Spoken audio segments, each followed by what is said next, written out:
So let's bring in tonight's Bream Team panel. Former Biden campaign surrogate Kevin Walling and the co-chair of Project 21, Horace Cooper. Gentlemen, welcome back.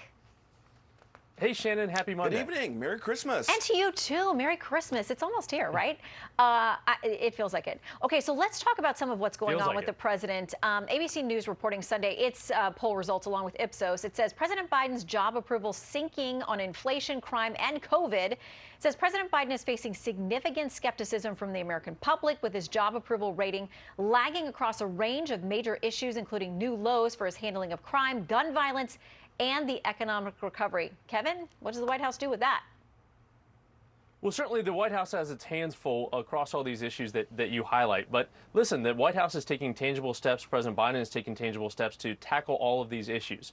We're still pushing so hard on the vaccination front, vaccinating between 1 and 2 million Americans every day, including boosters, which is a good sign. That's the surest way we come out of this pandemic. And I think a lot of that polling is reflective of just how frustrated the American people are. But on the crime factor, too, you see $140 million announced just last month by the Department of Justice to hire 1,000 more cops on the streets to assist a lot of these local jurisdictions that are going through and facing a lot of these smash and grabs and homicides and assaults. So this administration is working tangibly, knowing just how bad the optics are out there and actually proposing some real solutions. And hopefully some Republicans will come along with some of those solutions that the president is pushing for. Okay, so let's delve into these a little bit deeper. I want to put up a map that shows some of the crime issues. These are 12 cities that have already broken their homicide records this year. And some of them, I mean, they've blown past them. But it's not just that, because we know from the polling that we cited there with ABC Ipsos, 69% say they disapprove of how the president is handling inflation. More than half, 57% say they disapprove of how he's handling the economic recovery. Horace.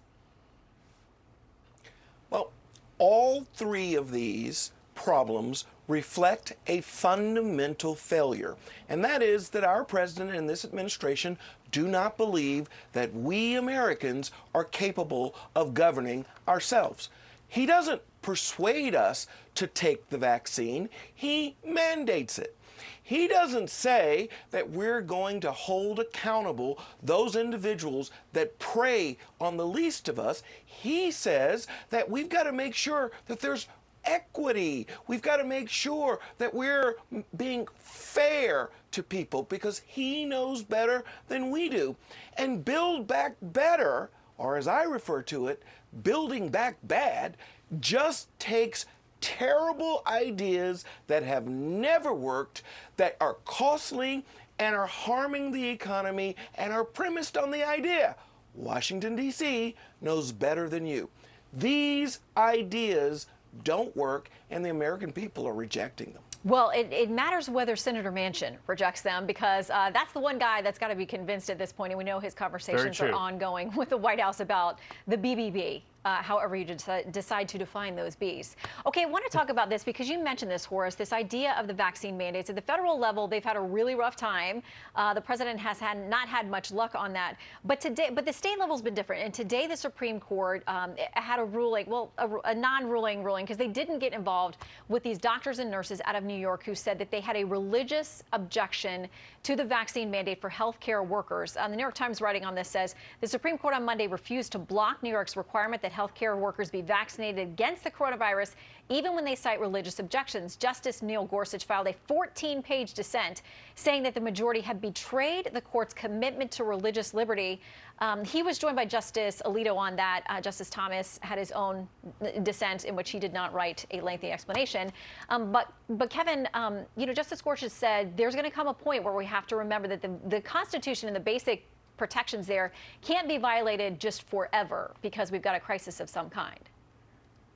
Yeah, Shannon, and I've been following your reporting on this, and I think it follows a similar decision we saw out of Maine just a few months ago, a 6-3 decision ruling on the religious grounds. And of course, it's important to talk about these implications across the country.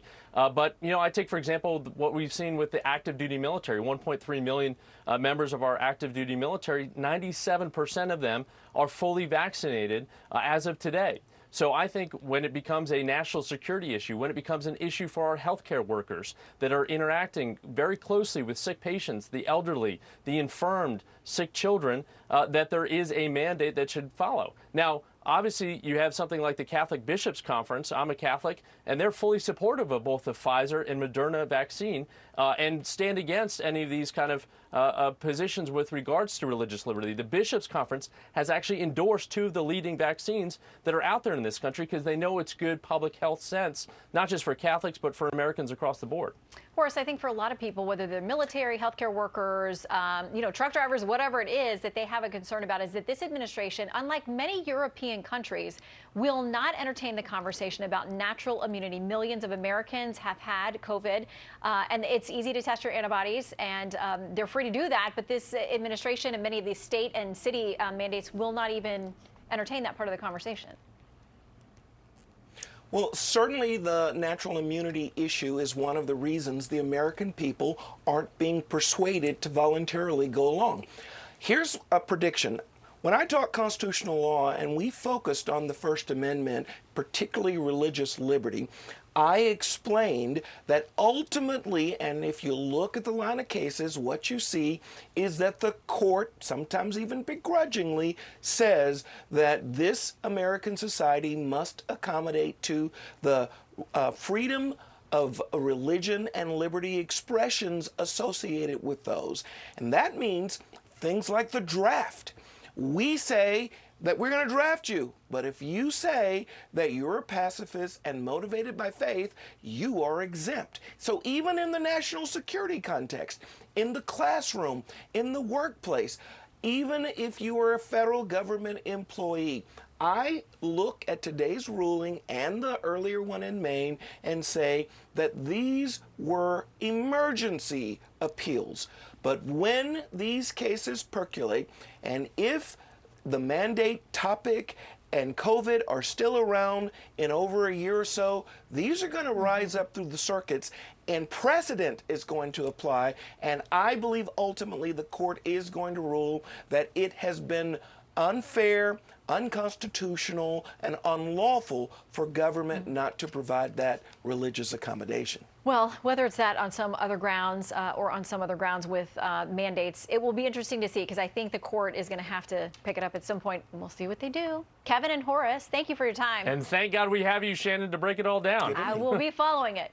You got it, gentlemen.